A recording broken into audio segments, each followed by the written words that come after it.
Good morning, everyone. Thank you for having me in this basic leadership training. I will be discussing Module 3, the C in the YWCA. So I'll start sharing my screen. Okay.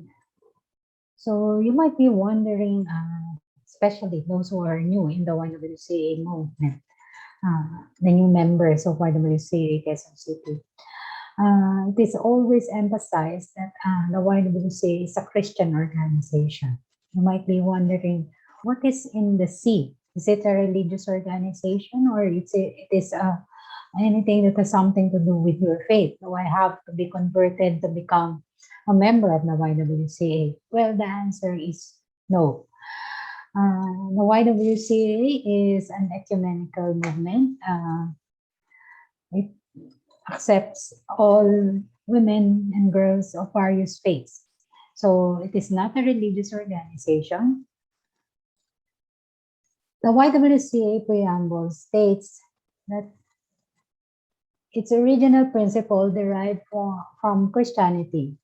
In recent years, it has embraced an exclusive vision of peace, freedom, and dignity for all people. Today, membership and participation in the YWCA is open for all faiths. So, Christ-centered leadership. For those who have heard this word, it's basically focusing the leadership on the principles of Jesus Christ, the Lord, our Lord and Savior. So, YWCA leadership principles are anchored on its Christian foundation. Christ-centered leadership goes beyond the motivation to serve others. That's we also call servant leadership. Being an ecumenical movement, the YWCA promotes faith, unity, and cooperation to all denominations of Christians. So, regardless of what kind of Christian denomination you are into, Christian leadership is encompassing. Let's read the explanation of Dr. Rolanda Cawthon, Assistant Professor, Management. When we examine the life of Jesus, we see that he cared immensely about developing people. Our Savior was deeply committed to ensuring that those around him had what they needed to walk fully in their calling. Through Jesus' relationship with his disciples, we come to know him as the influencer, teacher, mentor, and servant. These leadership characteristics enable him to lead and develop future leaders with the capacity to advance the kingdom of heaven. And the YWCA, we develop leaders. Its membership base are being developed to assume leadership position, just like what Jesus Christ did with his 12 disciples. So the leadership styles that Jesus exemplified is not about power or control. It is about building character and self-worth for the self-worth for the sake of others. Uh, Jesus Christ is not after controlling people. It is not after retaining the position of leadership to control the organization. This is how the Y is anchored into. Next is in Isaiah chapter 55 verses 4 to 5, it says, "Behold, I made him a witness to the peoples, a leader and commander for the people. Behold, you shall call a nation that you do not know, and a nation that did not know you shall run to you, because of the Lord your God and of the Holy One of Israel, for he has glorified you." So in this verse, God promised the blessing of good and wise leader that would lead both godly example and leader for people. Next. So what about the leadership style of Christ-centered leadership? There are 3 questions that you may want to ask and evaluate yourselves.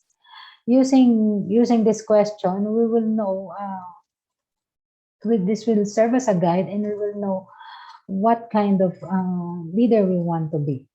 So, number one, does it suit the condition and status of people and the environment? Is your style suit to the condition?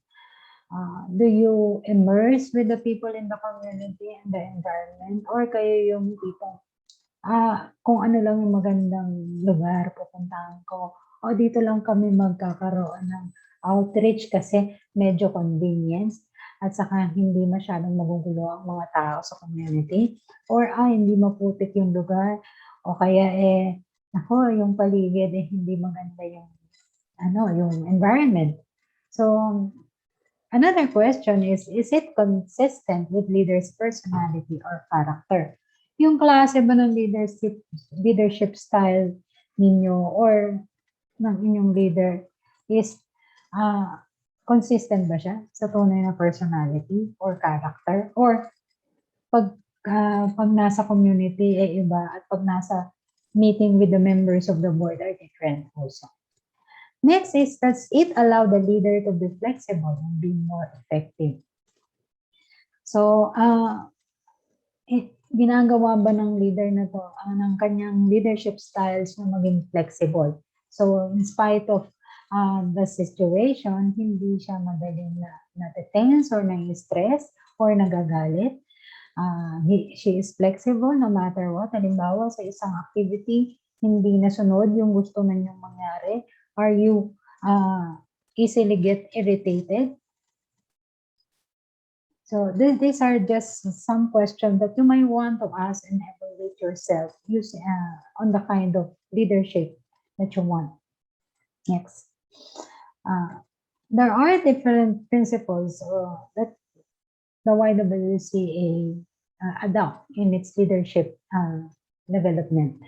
But basically, we will be focusing on Jesus Christ as our pattern of Christ-centered leadership. So, first is Jesus practiced servant leadership better than anyone else. So, siya yung leader na willing maging servant. In fact, in one of his examples in the Bible, he is willing to wash the feet of his followers. We say and we describe Jesus Christ as a King of Kings, and yet he was able to show mercy and compassion to those people who are in need. And to his disciples or parang yung mga tagasunod niya or yung mga natututo sa kanya. In the case of a teacher, student, yung mga estudyante niya, he is willing to wash the feet of his students. So he is willing to wash the feet of his followers. Hindi yung vice versa na kailangan akong pagsilbihan kasi ako yung leader. Next, Jesus was laser focused on his vision. In the Bible, it says that when there is no vision, people would perish. So Jesus has a vision.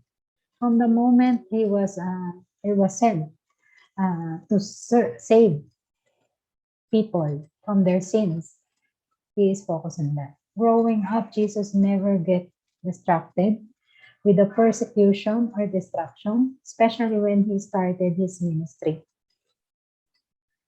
So Jesus kept on the mission God has called him to complete, despite the severity of the sufferings that he will face. In fact, in the Garden of Gethsemane, when he was praying, he even the perspiration has blood, according to the gospel. The gospel, if you will read the gospel, when Jesus was praying, he even asked if it will be allowed that this cup would pass on. But he said, let your will be done. So he never get distracted on his vision. When he was hanging on the cross, Jesus was persecuted several times. When he was being beaten, he was persecuted and distracted. But he never gives up. In fact, he is God, so he can easily remove himself from the cross and just stop everything. And why suffer and why die on the cross? But because his vision was to redeem all sinners and save all sinners, He was focused on the vision. So as Christian leader, we must be focused on our vision. What do we want to accomplish in the lives of women and girls? What do we want to achieve in your programs and projects that you want to undertake in the community? Would you get distracted if you don't have funds to use for this project, or if you get irritated with some members of the board, and you're faced with resistance coming from your co-officers. So this one is allows us to examine ourselves also. What would be our vision for the community? And would we allow distractions to come in? Next, Jesus handled distraction with grace. As mentioned earlier, he never get out of focus. Example of Jesus handling distraction with grace is when in one of the stories in the Bible, when a woman had been bleeding for 12 years, touched his garment. Jesus had to stop to heal that woman, even though he had into a different purpose. That time, papunta si Jesus nun sa isang bahay wherein he is supposed to heal that person. But along the way, when he was walking with his disciples, the woman who has been bleeding for 12 years, in her faith said, kahit mahawakan ko ang dulo ng kanyang damit, alam ko gagaling ako. So what she did was healed a garment of Jesus Christ. And then Jesus Christ felt that there was an energy coming out from him. He felt that there's someone who touched him, and that an energy flows out, the healing energy. And he stopped and healed that moment. So, as warriors, we might be distracted. We might be our focus might be distracted sometimes. But if this would do good to people, or if this would allow us to serve more people, then we can stop, attend to that need, and then proceed with what we are supposed to do. Next. Jesus was into self-development. Jesus never stopped developing himself. He always slipped away to spend time with God. And how does he spend time with God? Through prayers. In several passages in the Bible, you would see Jesus Christ moving or going into one place, quiet place, for him to commune with God, to talk to God, to talk to his Father. So, in the YWCA, there are opportunities for us to self-develop through seminars, activities, to continue our development as a human being and as leaders. Sometimes after an activity, it's so exhausting, but in a way you feel such kind of fulfillment, and spend some time with God. Spend some time with God to share your accomplishment, to share what happened during the day, and pray that God will continue to strengthen you in your work in the YWCA, no matter how difficult it is, no matter how challenging it is.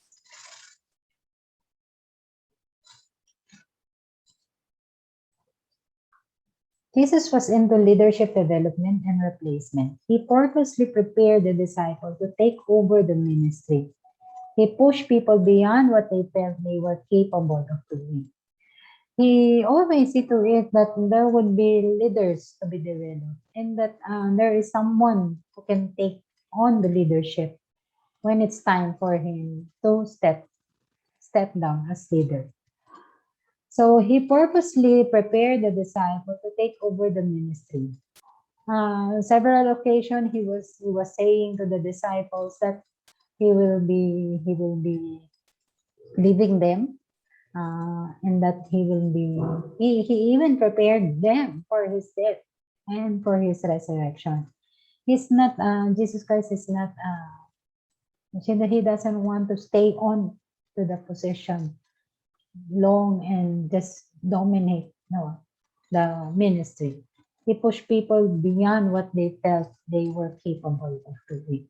So para itong tinatawag sa business or sa other business leadership trainings na succession planning. So he prepared the disciples to take over, and he developed them in many ways through the parables, through the stories that he is sharing. He somehow he indeed prepared the disciple.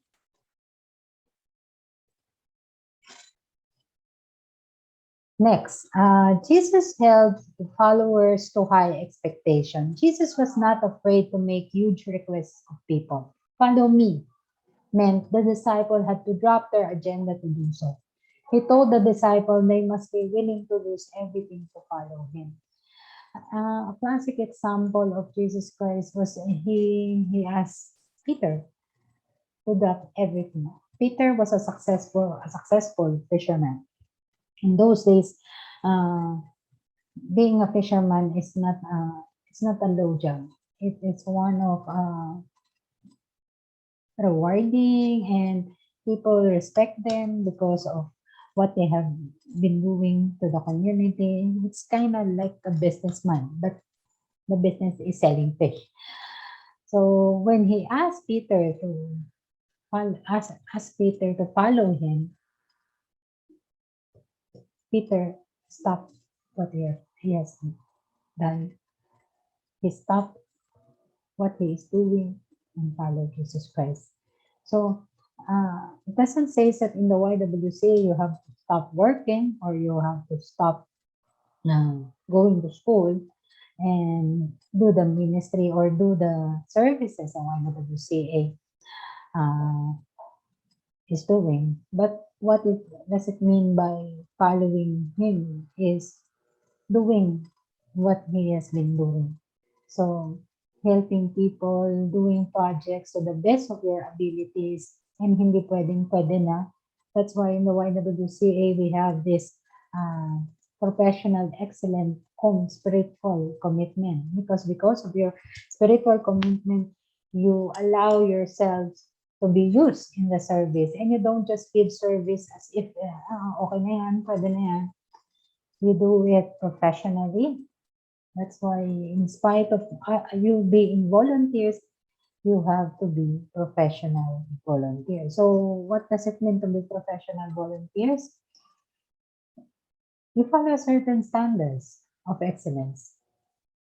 You don't just do it for the sake of doing. If you're asked to do a hosting job, you study the script, you study the program, so that you don't make a mistake. When you're asked to do an intermission number, you rehearse. And you don't just, okay na yan, marunong naman akong kumanta, sige, go na lang na, bahala na. So, that means you follow certain high expectation. And that's how Jesus performed and did his ministry. And he helped his followers to do the same. No, pwede na, no, bahala na, no, okay na yan. Next. Jesus cared more about people than about rules and regulations. While Jesus is a God of order, he is also willing to jeopardize himself personally by breaking the rules to help someone in need.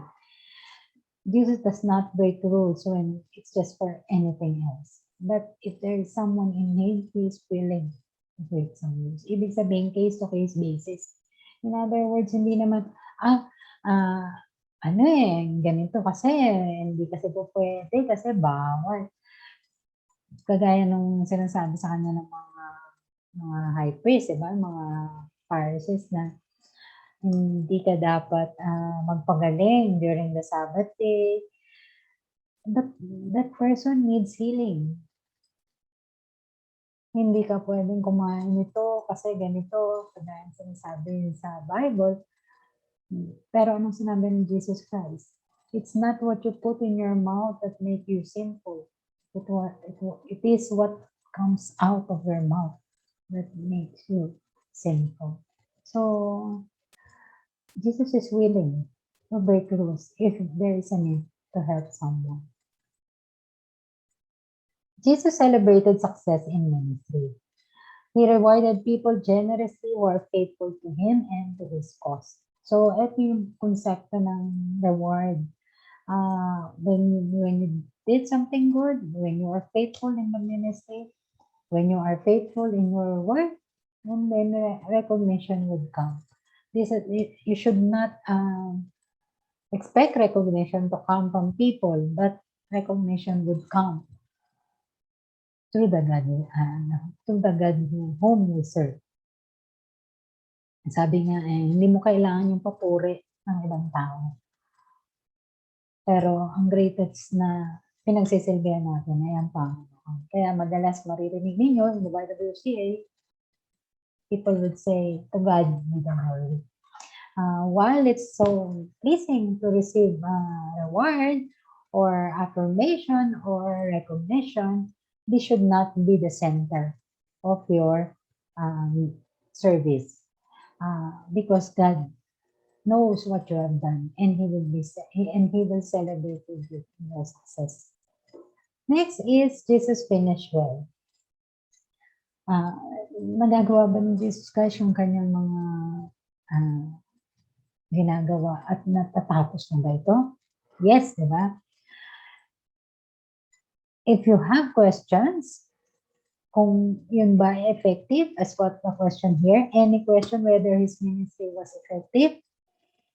Yes or no? Yes, because it's still working until today. And many people would like to serve other people because of the example of Jesus Christ. Next. So what is Jesus' concept of leadership? So Jesus' concept of leadership is taken from Mark 2, verse 14. They came to Capernaum. When He was in the house, He asked them, "What were you arguing about on the road?" But they kept quiet because on the way they had argued about who was the greatest. Sitting down, Jesus called the 12 and said, "If anyone wants to be first, he must be the very last and the servant of all."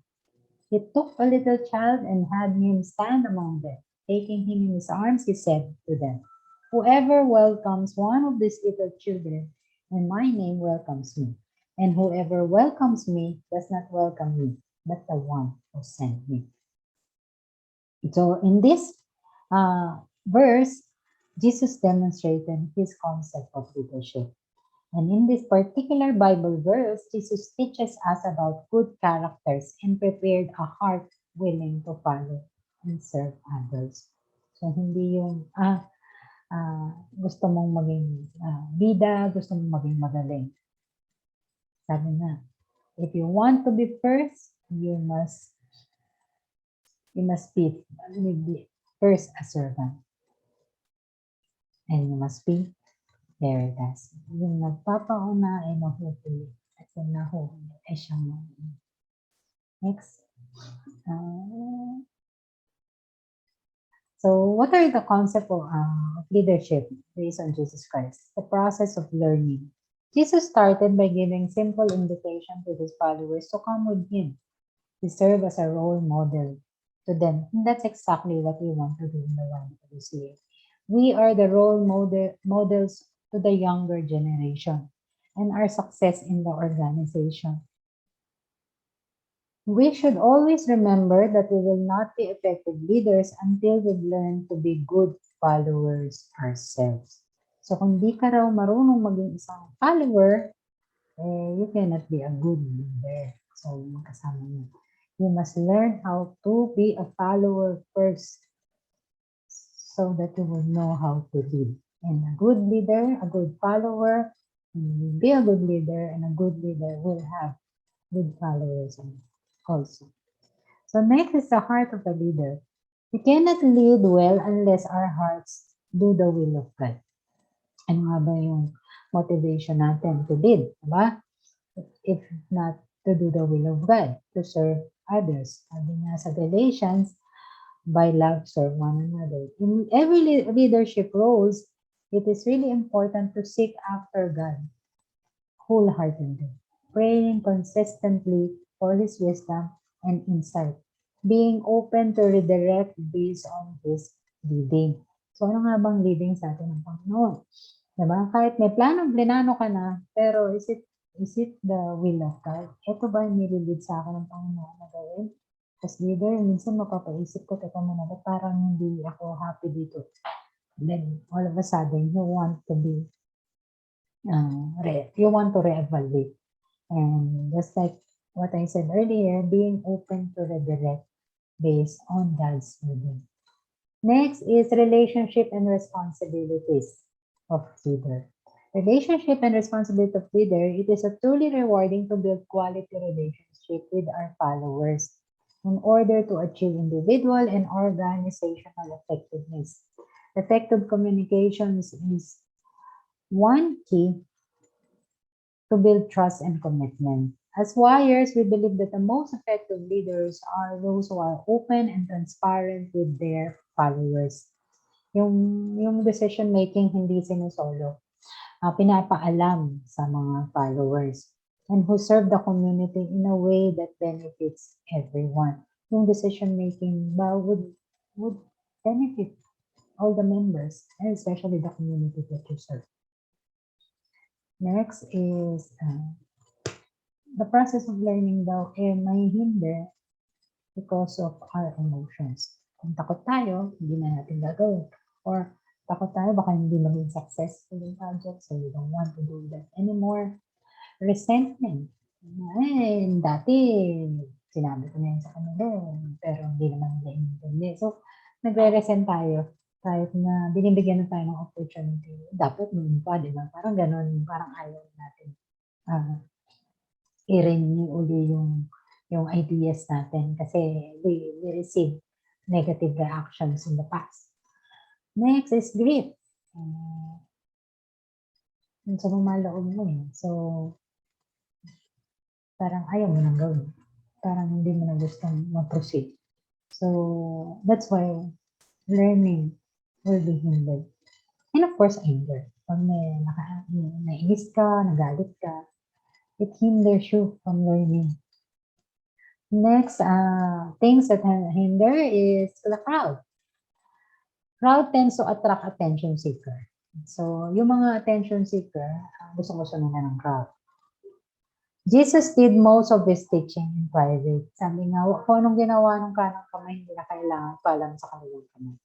So, if we done good, we don't have to be focused on the recognition or we focus on the applause of people. When we do good in private. But sometimes we encourage leaders of the YWCA to promote or make others aware of our successes. That's why we promote our activities, but not focusing on the individual person. We focus on the projects and programs that we are doing and the successes of these programs and the impact of these programs to the lives of people. We're not focusing on the self. We are selfless. Next, things that assist learning process. Kanina, hinder. So, ano naman daw makaka-assist sa ating learning process? Number one is willingness to accept responsibility. So, that includes successes, failures, and criticism. Every success in our leadership journey is a reward for good work. On the case of failure, it is a lesson that encourages us to strive and improve ourselves. Also, we can take criticism constructively to process valid and well-reasoned opinion about our work. We know there's value in constructive criticism to identify our weaknesses to help us maintain good relationship, and become better in everything that we do. So another thing that assists learning process is the desire to learn. Desire to learn is powerful. One powerful way to inspire others is to ask questions that touch the core of the person.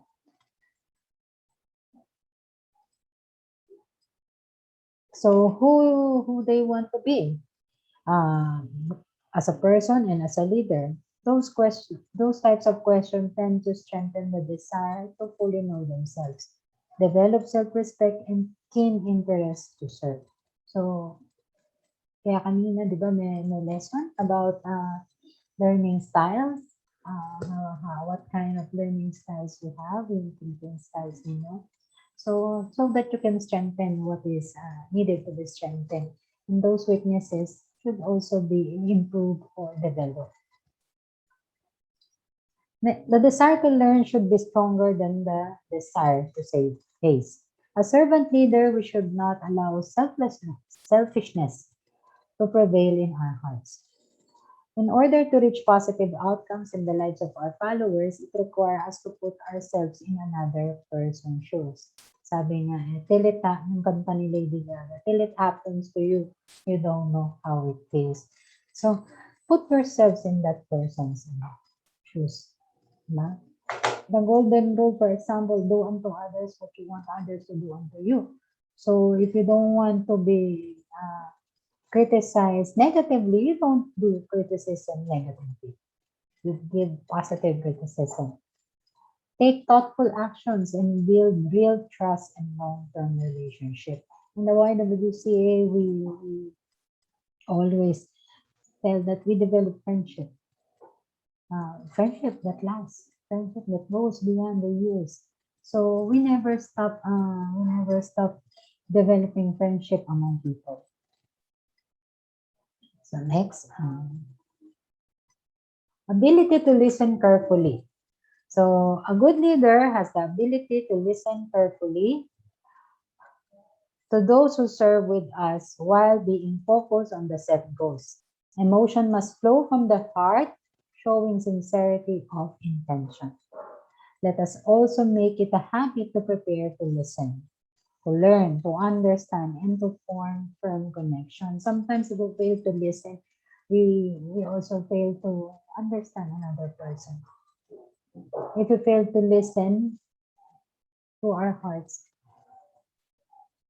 we think that we're the ones who are always correct. Next is privacy assists us in learning. Being open to ideas and experiences shared by others strengthens trustworthiness and develop wisdom. So, kung hindi okay sa inyo, you can always say it politely and be open.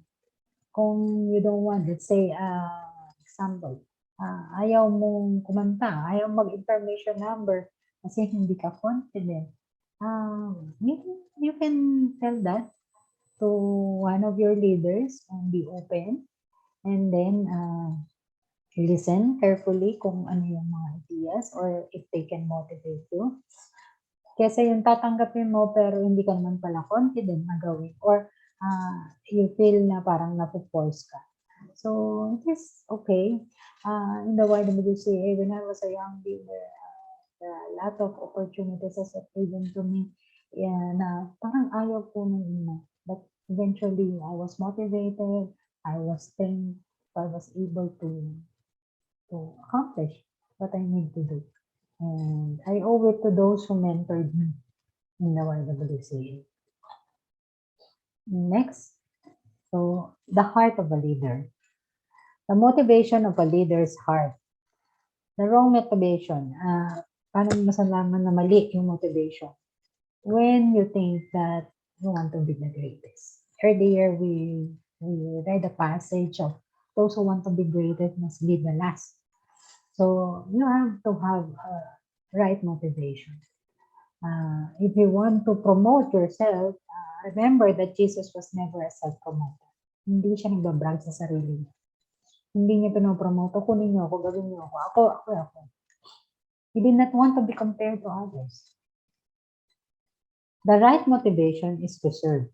It is proper to desire leadership. Okay lang yun. If you want, I want to become president of the YWCA of Quezon City, okay lang. Pero yung you want to do that and try to step on other people's toes and be the greatest, yun ang hindi magandang motivation. Kasi very personal, very selfish. God creates this desire. So if you want to be leader someday, learn. Take all the opportunities to learn and be developed. So next is the focus of a leader's heart. Leaders must constantly focus on the fact that they are Christ's representative.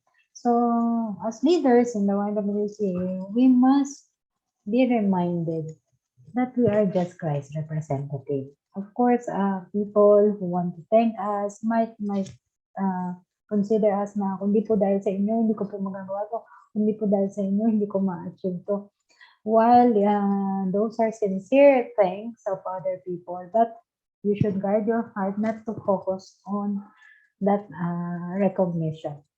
You must constantly focus on the fact that you are just God's representative, Christ's representative, that we're doing this because for His glory and to obey His teaching that by love we serve one another. Leaders are persons of truth. Leaders who promote their own personal interests only work for their own honor, may hidden agenda. Next. So, what do we want to accomplish in the Y is to become servant leaders. So, from the servant leader book of Robert Greenleaf, servant leader is a servant first. It begins with the natural feeling that one wants to serve first. Then conscious choice brings one to aspire to lead. The difference manifests itself in the care taken by the servants. First, to make sure that other people's highest priority needs are being served. So, dapat daw, gusto mo munang mag-silbi bago mo i-aspire na maging leader. So, if ang aspiration mo is to become a leader so that you can serve, that's the wrong motivation. You want to serve first, and then you have this conscious choice to bring ones and aspire to lead. So, ano nga ba mga servant leaders philosophy? Okay, number 1, be a servant first. Servant first, it begins with a natural feeling that one wants to serve first. Next, servant leaders needs to evolve because the environment are rapidly changing. And we need to be practice and continually upgrade our skills to effectively collaborate and meet the development needs of today's knowledge. Who would ever think that the pandemic would strike us? As servant leaders, we had to evolve because the situations have changed. You need to evolve your services. Hindi yung, natigil na kasi talagang mahirap kasi you need to go to the places, bawal ang face-to-face. You need to evolve. There are ways to serve people or your community that you chose that you can adapt to the current situation. So you need to evolve because the environment is changing. Guided by the process of growth through experience, we all agree that experience is the best teacher. So that's philosophy number 3. Let us use power granted to us to accomplish goals with the help of others. So, no man is an island. We need others. We need help from others. So, it needs collaboration. Hindi pwedeng, kami lang, kayo. We need teamwork. Let us also use the power vested in us to create opportunities and alternatives. And servant leadership is as organic. It is always the best because it continuously develops leaders and provide equal opportunities for everyone. And last, servant leaders as fully human understand transformation, leads with purpose, live values, and innate strength. So next is, so 3 questions for a servant leader. Do those I serve grow as people? Next, do they become healthier, wiser, freer, more autonomous, more likely to become servants themselves? And last, how I am benefiting the least privileged in the group. Because in the why, we don't leave someone behind. We want, if we succeed, we succeed as a whole. We don't let anyone behind. So the goal of the leadership, how do you tap the energy of everyone in the organization? Using empowerment and as a leadership technique by role models in the YWCA is one of the powerful keys to improve the lives of women and young women for many years. It encompasses programs and initiatives to involve everyone to meet the changing needs of community.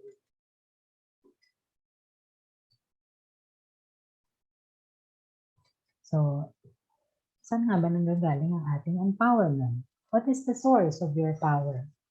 What is the source of your motivation? Is it from within or is it from without? Let's ask ourselves. Does empowerment comes from within or it comes from without?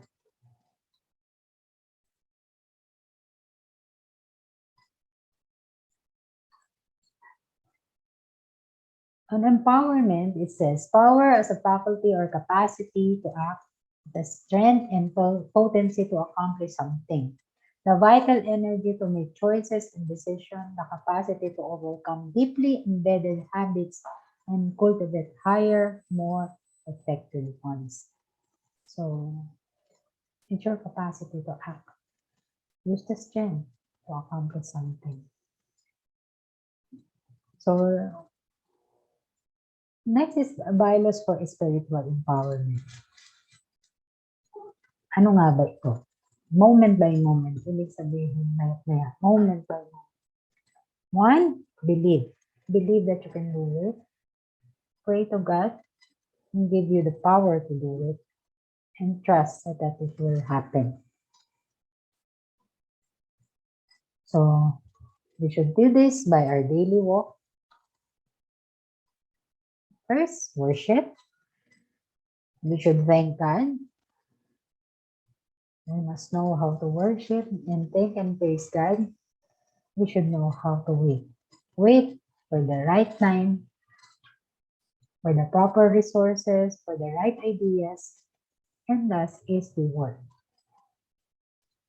In the Bible, it says that God blesses the work of our hands. Even in YWCA, we believe that God will bless the work of our hands. But we need to work. It doesn't come like a manna from heaven that will just fall to you. If you want to accomplish things, programs, projects, you need to work.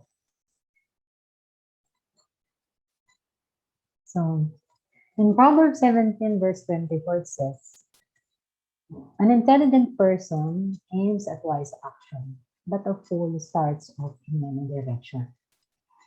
This is why it's important that we undergo basic leadership training so that we would know where we want to go, where we want to focus ourselves, because we don't want to be starting off in many directions. We want to aim at wise action.